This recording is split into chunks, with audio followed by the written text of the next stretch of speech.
বন্ধুরা, দেখো, আমি বাড়ির সবার জন্য ঘরে একটা কেক তৈরি করেছি, অনেক বড় করে। সেই কেকটাই তোমাদের সঙ্গে কিভাবে বানালাম সেটাই তোমাদের সঙ্গে শেয়ার করছি। দেখো কত সফট হয়েছে, আর খেতে তো দুর্দান্ত হয়েছিল। তোমরা কিভাবে বানালাম দেখো। তোমরাও মাঝে মাঝে এরকম কেক বানিয়ে বাড়িতে সবার জন্য এরকম বড় করে কেক বানিয়ে নিতে পারো। দেখো, দুটো ডিম আমি এখানে ফেটিয়ে নিয়েছি, আর একটা কাপের মোটামুটি পৌনে 1 কাপ মতন আমি তেল এখানে দিয়েছি, সাদা তেল। যেহেতু আমি একটু বড় বানাচ্ছি কেকটা, তাই আমি তেলটা পৌনে 1 কাপ মতন নিয়েছি। এবার তোমাদের সাইজ বুঝে তোমরা সেটা নেবে। আর দেখো, 1 বাটি চিনি আমি গুঁড়ো করেছি। সেই গুঁড়ো চিনিটা আমি 1 বাটি দিয়ে দিলাম। 1 বাটি আসলে গুঁড়ো করেছি তখন যখন 1 বাটি নিয়েছি, গুঁড়ো করার পরে একটা বাটির থেকে একটু বেশি হয়ে গেছে, সেটুকু আমি পরে আবার দেব।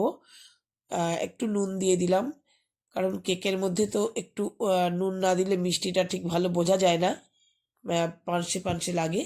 আর এবার দেখো, ওই বড় কাপের আমি 1 কাপ ময়দা দিয়ে দিলাম। আর দেখো, ছোট্ট কাপের একটু সুজি দিয়ে দিলাম। আর সামান্য সামান্য সামান্য করে দুধ দিয়ে আমি এটা মোটামুটি ফেটিয়ে নেব ব্যাটারটা। আর আমি আর একটু ময়দা দেব, দেখো, আরও 1/2 কাপের একটু বেশি ময়দা দিচ্ছি। এখানে মোটামুটি আমি 250 গ্রাম মতো ময়দা দিয়েছি। আর সুজি ওই ধরো 50 গ্রাম, ছোট কাপের ওইটুকু সুজি দিয়েছি। এবার এই ময়দাটা আমি একটু একটু করে দিয়ে দিলাম, দিয়ে খুব ভালো করে নাড়িয়ে নিলাম দুধ দিয়ে।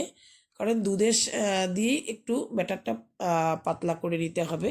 আর দেখো, বাকি চিনিটুকু আমি দিয়ে দিলাম, যেহেতু চিনিটা একটুখানি এক বাটি গুঁড়ো করার পরে বাটিটা ভরে গিয়েছিল, তাই মিক্সার থেকে ওই ওই চিনিটুকু তুলে আমি পরে আবার দিয়ে দিলাম।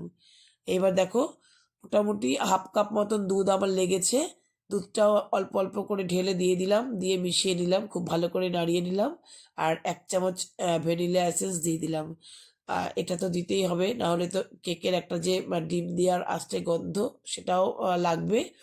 আর এখানে দেখো, 1 চামচ বেকিং পাউডার আর 1/2 চামচের থেকে একটু কম বেকিং সোডা দিয়ে দিলাম। যেহেতু আমার পরিমাণটা বলছি বারবার একটু বেশি নিয়েছি ময়দাটা, তাই আমি বেকিং পাউডারটা একটু বেশি নিলাম। আর দেখো, এখানে ড্রাই ফ্রুটসগুলো একটু ময়দা মিশিয়ে রেখেছিলাম, যাতে ড্রাই ফ্রুটসগুলো একেবারে নিচে না চলে যায়। দেখো, কত বড় একটা আমি গামলা নিয়েছি। যেহেতু আমি কেকটা একটু বড় করে বানাবো আর একটু পাতলা করে বানাবো বন্ধুরা, বেশি মোটা হয়ে গেলে আমার মনে হয় ভেতরে হয়তো কাঁচা থেকে যেতে পারে, এরকম একটা, হয়তো সেরকম কিছু হবে না। তবু আমার মনে হয় একটু পাতলা করে বানালে দেখতেও ভালো লাগে, আর একটু বড় করে একটু ছড়িয়ে গেলে একটুখানি অনেকটা মোটা হবে না, কিন্তু খেতে খুবই ভালো হবে, নরম সফট। দেখো, আমি এবার একটু ময়দা গামলার মধ্যে নিয়ে একটু তেল ব্রাশ করে ময়দা ছড়িয়ে দিলাম। তোমরা এখানে বাটার পেপারও ইউজ করতে পারো। বাটার পেপার বা এমনি যে কোনো সাদা কাগজ গোল করে কেটে গামলার ভেতর বসিয়ে আবার একটু তেল ব্রাশ করে নিতে পারো। আমি এবার একটু ট্যাপ করে নিলাম, যাতে ভেতরে কোনো লাম্পস না থাকে। এবার আমি দেখো, গ্যাসের চুলোতে একদম একটা তাওয়া গরম করতে বসিয়ে দিয়েছি। খুব ভালো করে তাওয়াটা গরম করেছি, 5 মিনিট, ওপরে নুন ছড়িয়ে দিয়েছি। এই নুনটা দিয়ে আমি সবসময় করি কেক, যার জন্য নুনটার কালারটা একটু চেঞ্জ হয়ে গেছে। তোমরা বালিও দিতে পারো নুনের বদলে। এবার আমি ঢেকে দেবো। 20 মিনিট পরে দেখেছিলাম, এখন হয়ে গেছে 40 মিনিট। 20 মিনিট পরে আমি দেখে যখন একটু নরম ছিল, তখন আমি ড্রাই ফ্রুটসগুলো একটু সাজিয়ে দিয়েছি, দিয়ে আরও 20 মিনিট ঢেকে রেখেছিলাম।